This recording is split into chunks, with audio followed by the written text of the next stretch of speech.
Hey, what's up, everybody?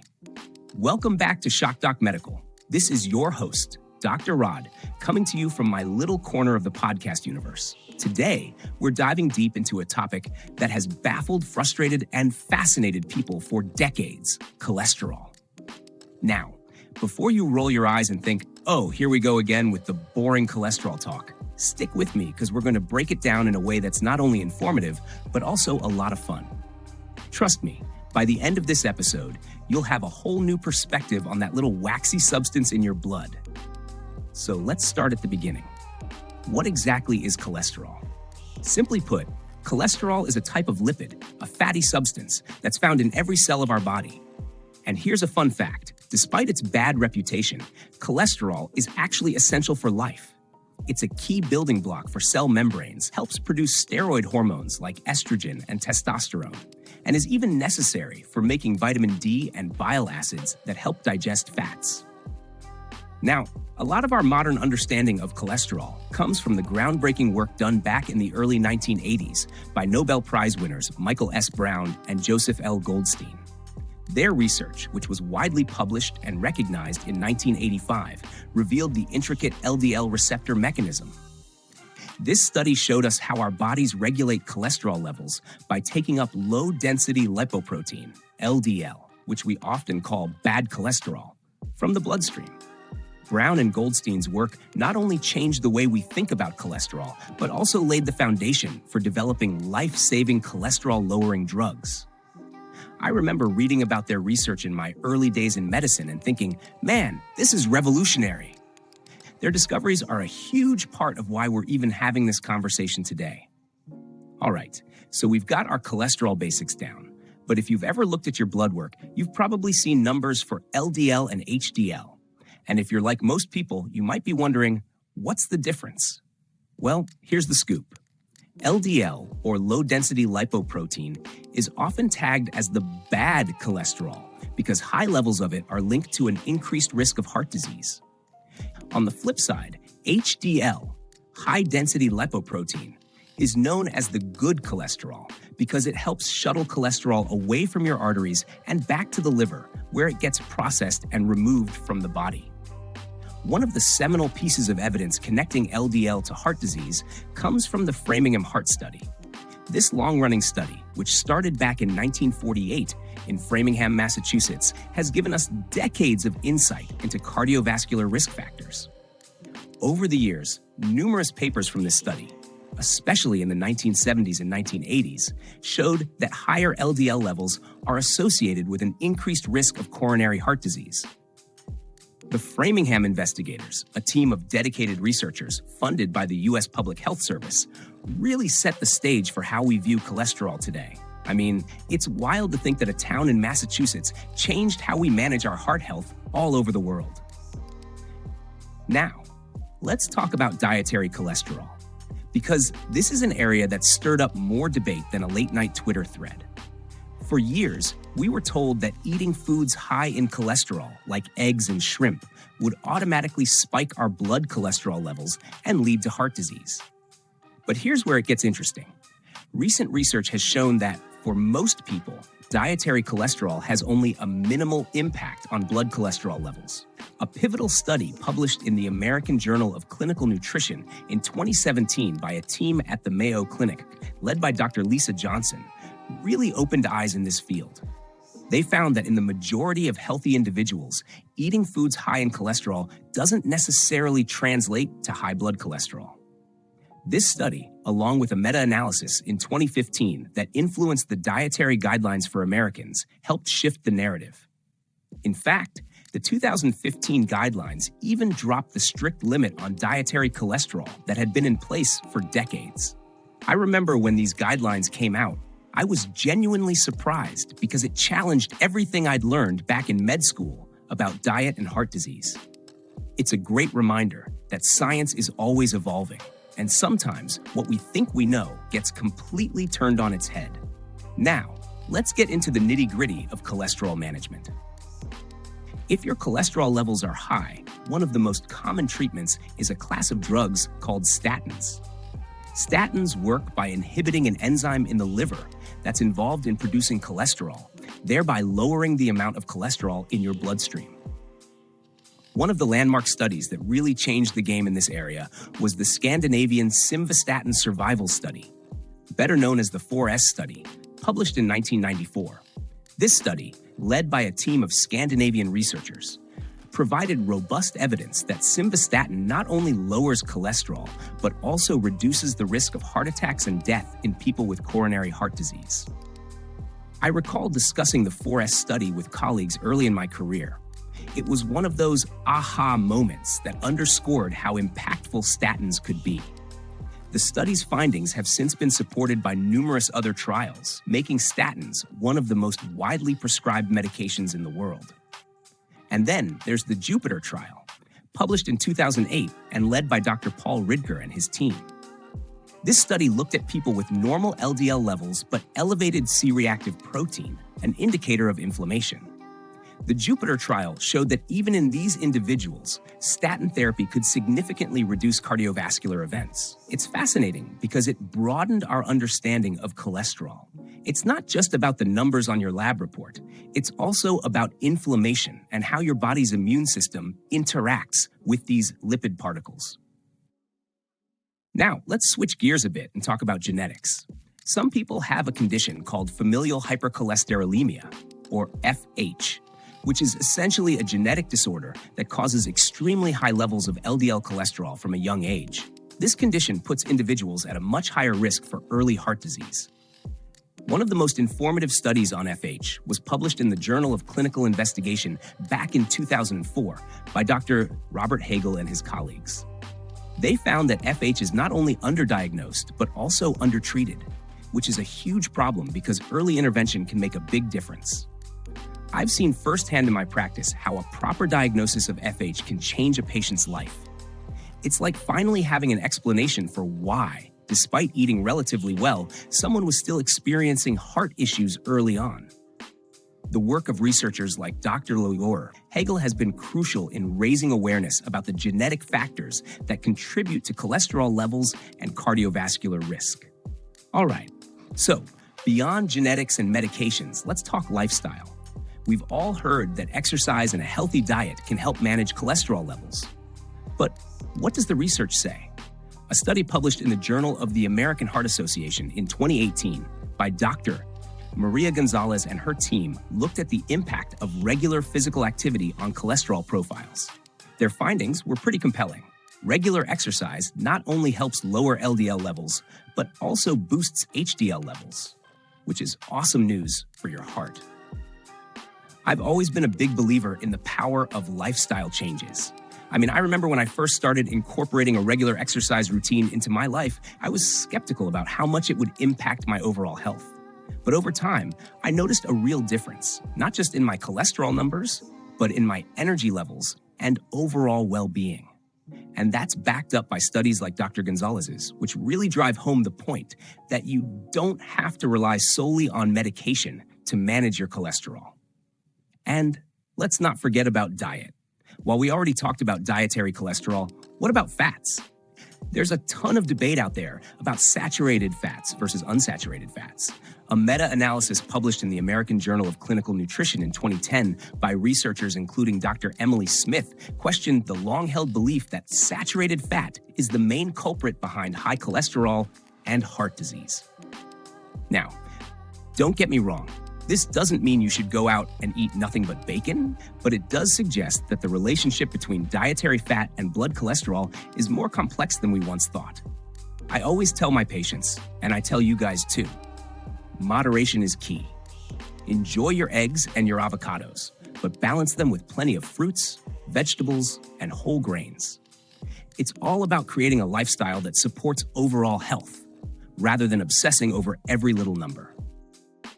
Okay, here's another angle that's super interesting: the link between cholesterol, inflammation, and heart disease. We touched on this a bit with the Jupiter trial earlier, but let's dig a little deeper.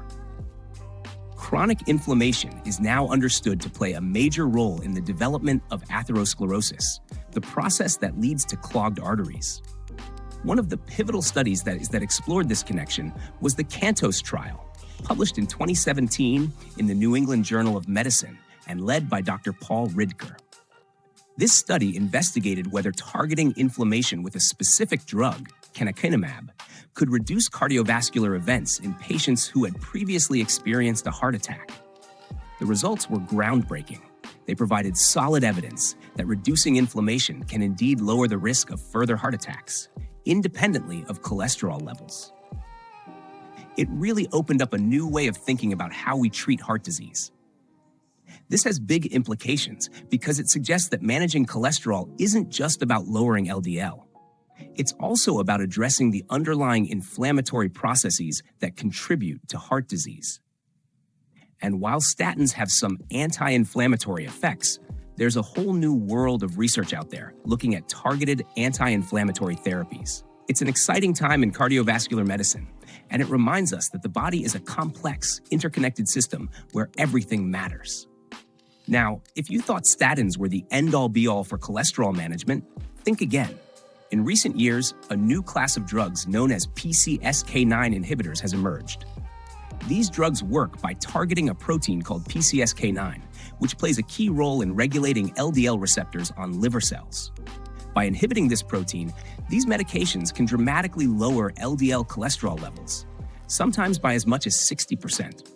One of the major studies in this arena is the Fourier trial, published in 2017 and led by Dr. Mark Sabatine. The Fourier trial showed that patients on PCSK9 inhibitors, in addition to standard statin therapy, had a significant reduction in cardiovascular events. I find this study particularly fascinating because it represents the cutting edge of personalized medicine, using genetic and molecular insights to create targeted therapies. It's like something out of a futuristic movie, but it's happening right now, and it's changing lives. And it doesn't stop there. Researchers are continually exploring new pathways and potential treatments for high cholesterol.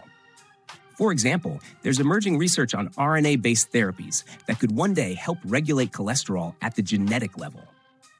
It's a rapidly evolving field, and if you're as curious as I am about the future of medicine, this is one area to keep an eye on. Now, let me take a minute here to get a little personal. I remember the first time I got my own cholesterol numbers back from a lab test. I was sitting there looking at these numbers and thinking, what do these even mean? You know, it felt like I was suddenly thrust into a whole new world of medical jargon, LDL, HDL, triglycerides, and all that. And honestly, it was a bit overwhelming at first. But as I started learning more about it, I realized that cholesterol isn't the monster it's often made out to be. It's a vital part of our biology, and the key is balance. I've had plenty of friends over the years who've gone through the cholesterol scare, dreading the idea of having to take a lifetime of medications. And yet, as research has evolved, so has our understanding. There's a lot of fear-mongering out there, and it sometimes seems like cholesterol is the bad guy in every story. But when you dig into the studies, from Brown and Goldstein's work in the 80s to the more recent Fourier and Cantos trials, you realize that the narrative is much more nuanced. It's not about cholesterol being inherently good or bad. It's about how it interacts with other factors like inflammation, genetics, and lifestyle. I often joke with my patients that cholesterol is like that friend who shows up to every party uninvited. Nobody really wants them there all the time, but you still need them around to keep the party or your cells functioning properly. And just like with that friend, it's all about balance and moderation. Now, I know you guys have questions. Let's dive into some of the most common questions I get asked about cholesterol. Questions that you've probably Googled at 2 a.m. or even asked your doctor. Question 1. Is all dietary cholesterol bad for me? As we discussed earlier, the answer is no. The 2017 study from the Mayo Clinic and subsequent revisions to the Dietary Guidelines for Americans have shown that for most people, dietary cholesterol doesn't have as big of an impact on blood cholesterol as we once thought. So feel free to enjoy your eggs without too much guilt. Question 2. What's the real difference between LDL and HDL? LDL is often called the bad cholesterol because it tends to deposit in your arteries, leading to plaque buildup and heart disease. HDL, on the other hand, is the good cholesterol because it helps remove LDL from your bloodstream. The Framingham Heart Study has been instrumental in establishing this relationship. and its decades-long research has been a cornerstone of cardiovascular medicine. Question 3. Do I need to be on a statin if my cholesterol is high? This is one of the trickiest questions. The decision to start statin therapy depends on a variety of factors, including your overall risk for heart disease, your age, your lifestyle, and even your family history. Studies like the 4S trial and the Jupiter trial provide guidelines, but ultimately, it's a personalized decision. I always tell my patients to have an open conversation with their healthcare provider to weigh the risks and benefits. Question 4. What about natural ways to lower cholesterol?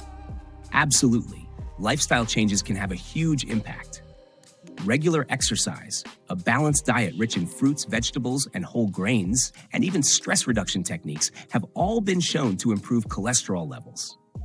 The 2018 study in the Journal of the American Heart Association by Dr. Maria Gonzalez really highlights how effective these changes can be.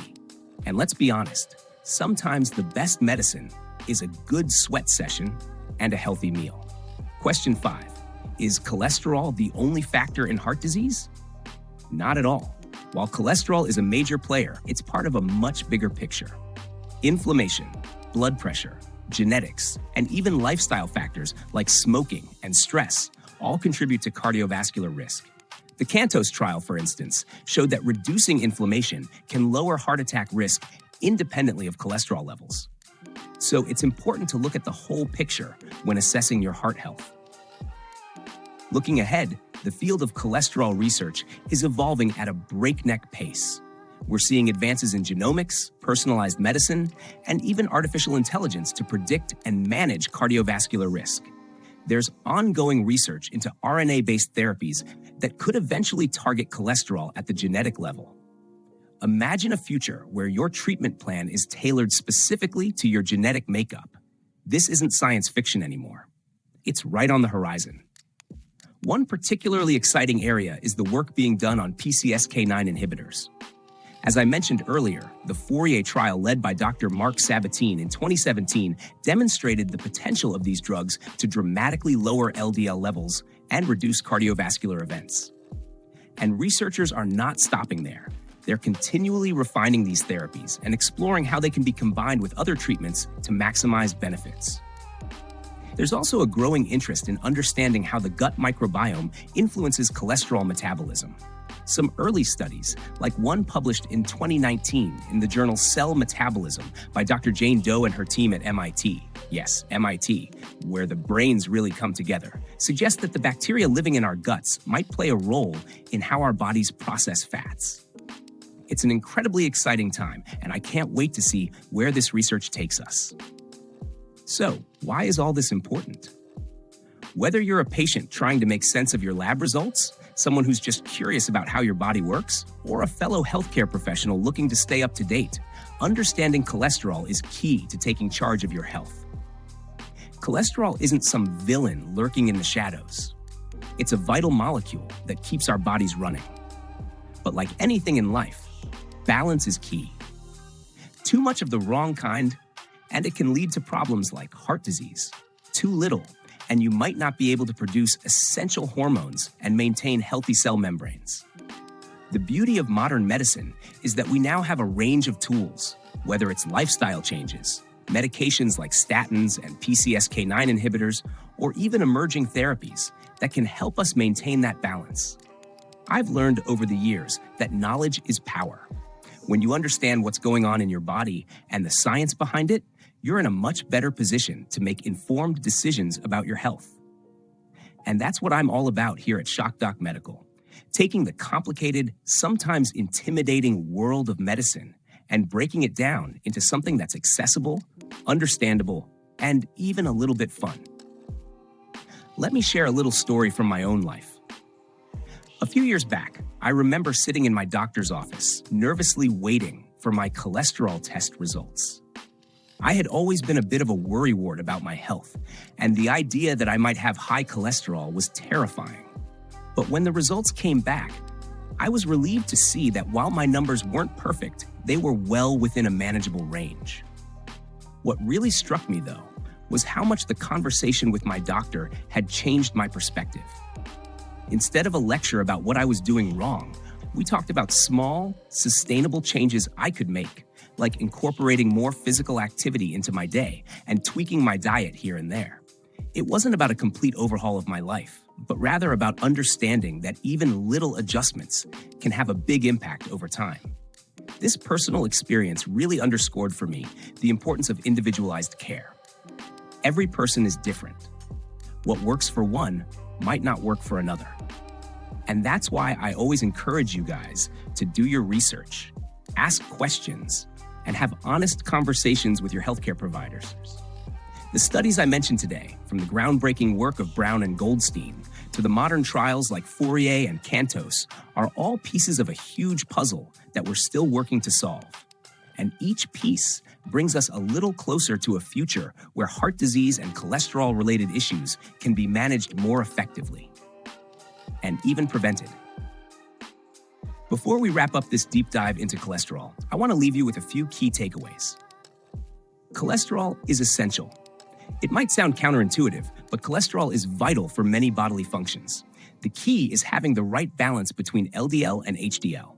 Remember, LDL isn't evil in and of itself. It's only when levels are too high that problems arise. Science is evolving. Our understanding of cholesterol has come a long way, from the early discoveries of Brown and Goldstein in the 80s to the advanced therapies we're exploring today.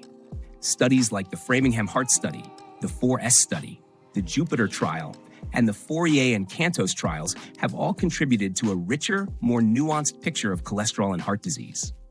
Lifestyle matters.